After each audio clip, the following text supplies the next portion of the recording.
Welcome to another episode of Goon Tellers and Sports Podcast Show. Coming to you after the Saints-Rams game tonight. I can't say I'm disappointed. I mean, I told you how this game was going to go. For those of you who follow my channel, you've seen the video I posted earlier today. I gave a prediction on the game. I said Rams 30, Saints 23. I was off by 1 point on the Saints, but I was pretty close to why I believed that the game would turn out the way that it's turned out. If this is your first time watching the Good Intelligence Sports Podcast Show, like the video, subscribe to the channel. Let's continue to blow the channel up. Let's get this video here up to maybe 70 likes. But let's jump right into it. This Saints team is sorry. Period, point blank. Sorry. This is one sorry team with one sorry coaching staff. And I wanted to say something else, but, you know, YouTube, they're kind of strict with the cussing and whatnot. But this team here is straight up trash. I don't give a damn what you may think. I don't care who you want to blame. I don't care what your analysis may be. This team stinks. Period. Now, I said earlier that the Rams were on a 5-game win streak coming into this game. They're on a 6-game win streak now. And the Saints had lost in their last 5 games, 3 games. They were 2-3. They had won the last 2 against other sorry teams. 6 games, they're 2-4 now, right? It is what it is. I mean, I told you, the way to predict future behavior is past behavior. Let's just talk about it. I said that the Saints was going to have a tough time scoring. Was I right or was I not right?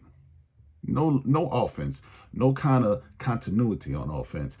What's up with the 1 week Jimmy Graham plays, the next week he doesn't? What's up with that? This is just some tomfoolery going on right now. Why aren't you playing your best players? Like, is he injured? Is he is it in his contract to play every other week? Like, what the hell is going on with Jimmy Graham? Like, it doesn't make any damn sense. And frankly, I'm sick of it, and I'm just ready to move on to next year. Like, it's just abysmal. It's just dumb. The Saints can't score. You know, they're moving the ball up the field on the first drive. Derek Carr comes out pretty hot. He hits his Chris Olave, and they're picking up yards and they're moving the ball. Jamal Williams is the 3rd down back. For what? For what? He comes into the game and can't block. Gives up a sack on a blitz. Saints got to punt the ball. Rams get the ball at their 5-yard line and goes straight down the goddamn field, 95 yards, and scores. 7-0 Rams. Which leads me to my next point about the defense. It's old. The defense is old as Methuselah. Cam Jordan got old overnight. I don't even know if he's on the field any goddamn more. Like, he's not making any plays at all. It's time to let him go. In the offseason, I wouldn't be surprised if the Saints, let him go. We've held on to Cam Jordan for far too long. Bill Belichick had a thing where he would get rid of a player right before they were not useful anymore, to say the least, right? And it always worked for him. The Saints just, right now we're a charity organization handing out contracts of big money for what players did in the past instead of what they may do in the future. It's his time to get rid of Cam. I'm sorry, but Cam, you're going into the Saints Hall of Fame, borderline NFL Hall of Famer. You have a lot of sacks. You made a lot of plays over here, but you're long in the tooth. You're older. You're not helping the team. It's time to go. Period, point blank. I mean, it's time to move on from Cam Jordan. Tyrann Mathieu, New Orleans native. Time to move on. Demario Davis, I'm not going to say it's time to move on from Demario. I think Demario got a lot to offer, but he is getting old. He's getting old. Peyton Turner, you're no use. Get rid of him. He has never freaking played. And I'm sick of the Saints wasting draft picks on players that don't pan out, that don't play. Cesar Ruiz is another one. And they gave him a new contract, and I don't know why. He must have some pictures of Saints administration and executives doing something strange with a goat or something. Something has to be going on with and he has the information for him to give him the contract because he doesn't deserve it. He can't block. I block better than Cesar Ruiz. Get him off my team, man. Like, I'm done. Just get Cesar off my team. Get Cesar off my team. Puka Nacua is a 5th round draft pick. Raw receiver. I said in my earlier video that he leads the Rams team in receptions, receiving yards. He is leading the receivers right now. It ain't Cooper Kupp. It's him. And guess what he came out and did today? 9 receptions. 164 yards, 18 yards a catch, 1 touchdown, 41 was his longest, and he was targeted 11 times. You know who was targeted like him? Cooper Kupp was targeted 12 times, but guess what? Cooper only had 6 catches. This man had 9 catches. I'm talking about Puka Nacua. He bust the Saints' ass so bad that Alontae Taylor got benched. I'm going to say it again. The man is a 5th round draft pick. Had the Saints bench their, I want to say, nickelback, best corner or whatever right now. They must have thought that much of Alontae to put him on him. They ain't put Paulson over there. And the Saints like to run a lot of man, right? They like to run a lot of man. So it's not necessarily like they playing zone. This fool, Alontae, just couldn't keep up with Puka. He just couldn't keep up. He couldn't keep up. It's crazy. I made 5 minutes on it about how he had over 80 some receptions, and he was about to set a Rams rookie receiving record. I'm sure he did it tonight. You know, I can't say much about. I'm talking about the Saints stats. I can't say much about Derek. Derek had an interception. He didn't lose the game for the Saints, and he ain't win it for them, right? I mean, he finished 27 of 40 for 319 yards, 8 yards a pass, 3 touchdowns, 1 interception, was sacked twice, QBR of 73, quarterback rating of 106. Matthew Stafford was just that much better. He had 24 of 34, 328 yards, 9 yards a reception, 2 interceptions, no touchdowns. 2 touchdowns, no interceptions, 1 sack, QBR of 91, and a rating of 120. Kyron Williams ran all over the Saints tonight for 22 carries, 104 yards. He had 4.7 yards a carry and a touchdown. Alvin Kamara, did he even catch the plane out there? I'm being sarcastic, but 9 carries, 19 yards. Man, that ain't going to get it done, bro. That ain't going to get it done at all. Chris Olave had an okay game, no touchdown catches, but he had 9 receptions for 123 yards. Rashid had the big play, over the top. He finished with 5 catches for 70 yards, 1 touchdown, a 45-yarder. Jawan Johnson had a touchdown catch today. Other than that, I mean, this how you know it was a long day for the Saints defense.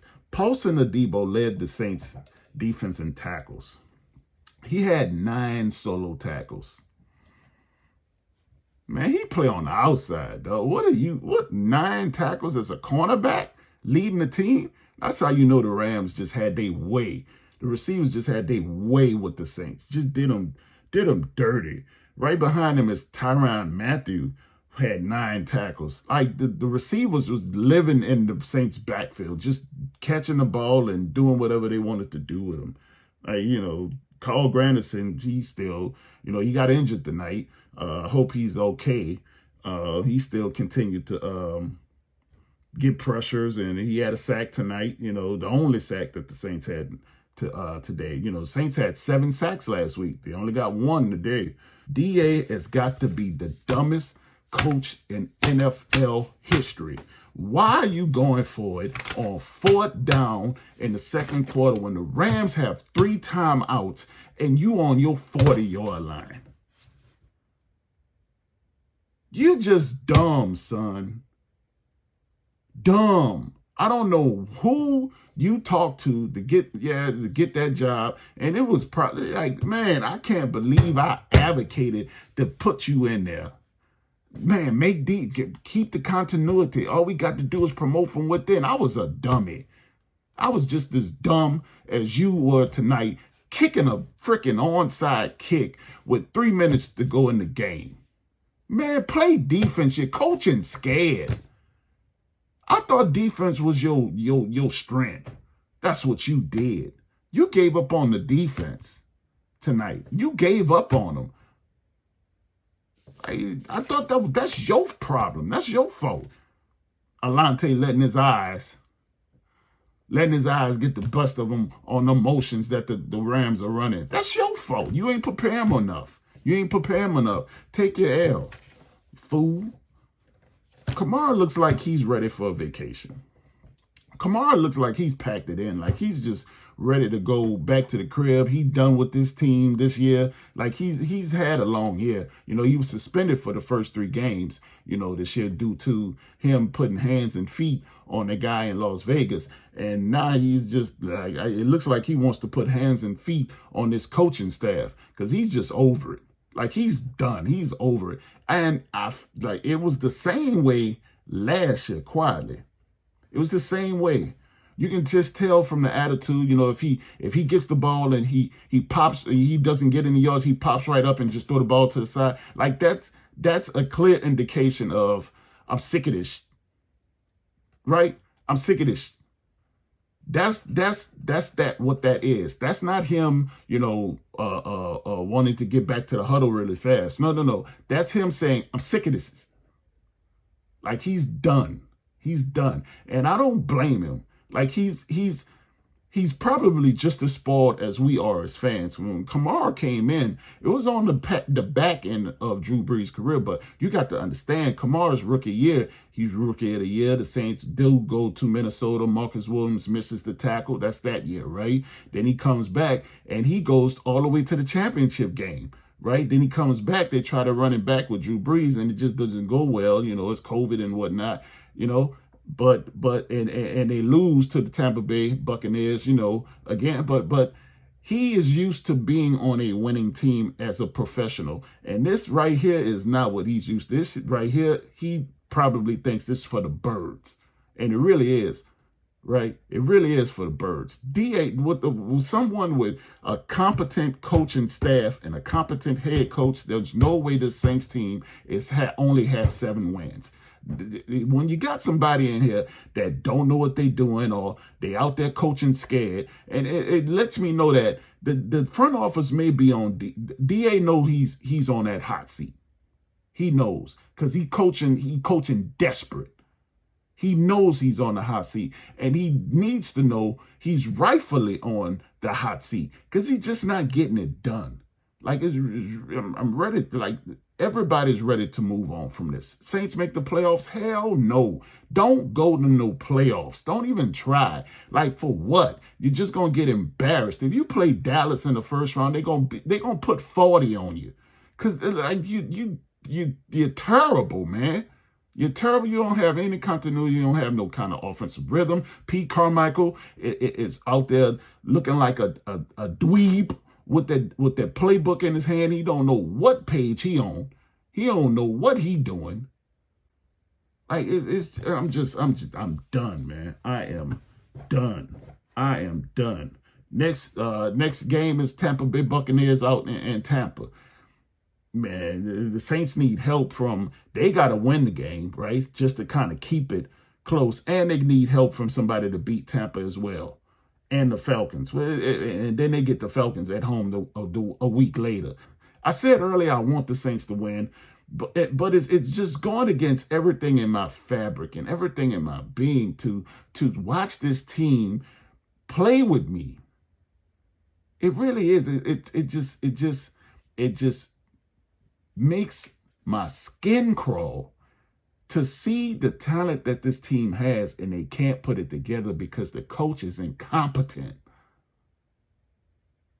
Like, that is very frustrating. And it may be frustrating to them, but hey, when the check clear and he got that $1 million in his bank account, I'm sure all his pain and frustration goes right out the damn window. But meanwhile, we get left holding the bag because we take it a little bit more emotional than they do. I'm tired of it. I feel for all the people that pay their hard-earned money to go out there to LA to watch this right here. This game wasn't no 8-point game. The Saints didn't. The score is not indicative of how this game went. The Saints got dominated tonight. They got dominated. It wasn't even close. It wasn't close. The Rams took their feet off the gas. They were up 30-7. Like, this was not a close game. Man, Saints fans, get your head out the sand. Go watch the Pelicans. They need all the support that they can get. Just throw your support behind them. The Saints ain't going nowhere. The season is over. I'm ready to move on. Let me know when the draft is. And when free agency starts, and we can start talking about that. Because this BS that's coming up the next 2 weeks, I don't want to deal with watching the Saints that can't score for the first 3 quarters, and then all of a sudden in the 4th quarter, they decide they want to put together a run just so they can say, oh, we almost did it. Man, miss me with that. Hey, I'm about to get out of here because I'm getting more and more frustrated just talking about this debacle that we watched tonight. Like, just be competitive. You can't even do that right. You come running out the tunnel like you ready to play, and the Saints was not prepared. They went out there and got their ass towed. This has been another episode of the Goon Intelligence Sports Podcast Show. You could have been anywhere else in the world, but you decided to share it with me, and I appreciate you for that. Until next time, peace.